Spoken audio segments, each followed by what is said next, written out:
I'm Kirsty MacLeod and I work for Tighean Innse Gall. I got a job at TIG as a fuel poverty officer. That's just progressed to 12, 13 years later. I'm still here and still providing energy advice. And I think back when I started in TIG 12 years ago, fuel poverty levels were a lot lower than they are now. That's how I've ended up where I am. In terms of housing stock and kind of fuel poverty, it's definitely got worse, unfortunately, even though we've done a substantial amount of work. And TIG themselves have done an incredible amount of work in terms of insulation and what we've done for housing stock. To be able to do more to these properties going forward would be excellent.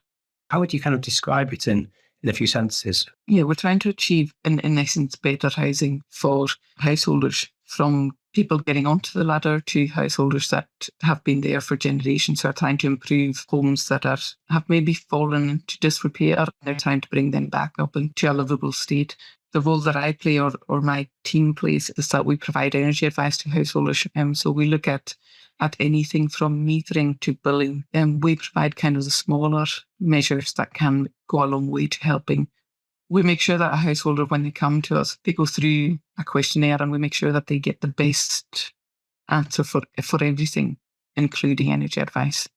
Looking at the latest fuel poverty stats, 34% of people in Scotland are living in fuel poverty, and just over 19% were living in extreme fuel poverty, which is a real increase on the previous year. Do you think that reflects your day-to-day experiences? I think the 34% for us is extremely low, and historically have been in fuel poverty anyway. We've always kind of been at the top of that statistic. The statistic that from our report of 80% are spending more than 10% of their income on heating their home. We think that's more realistic. The figure of 57% of our homes are in fuel poverty, according to the new fuel poverty definition for the Scottish Government, I think reflects fairer what we're facing in the Western Isles. We're seeing a lot of householders coming to us looking for financial assistance to help pay for their heating because of the loss of the winter fuel payment, and also what we had through the fuel insecurity funding of the Home Heat Support Fund. What we're seeing day to day is that the figure of fuel poverty is a lot higher than statistics are showing for an average of Scotland. Yeah. What is the reality? How do people heat their homes where you live? The majority of people still heat their home with oil.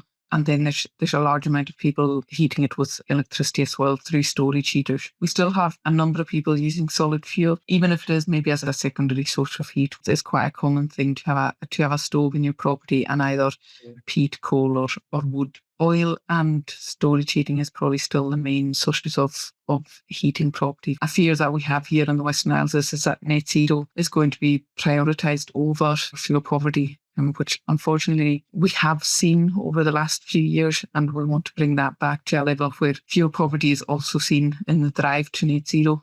It shouldn't be a competition. It shouldn't be net zero versus fuel poverty. You would want the net zero intervention to also deliver fuel poverty benefits too, and vice versa. And I think it can work that way. Living on an island, we understand the drive towards net zero, but it can't be at the detriment of your poverty and pure homes. From the report that we published last year, it was interesting to find how many people responded with a frustration on how they're having to look out their window and see all these wind turbines that are producing all this electricity, but they still have the highest cost. Again, I think that's where we're seeing the inequality in the electricity market. Renewable generation happening on our doorstep, and we're facing the highest cost for that, which a lot of people are seeing as unfair. There's lots of talk at the moment about the impact of the RTS or radio teleswitch service being switched off kind of later on this year. What are your thoughts or concerns in that area? The June 2025 deadline is fast approaching. We in the Western Isles have over 2,700 homes that are still on the radio teleswitch.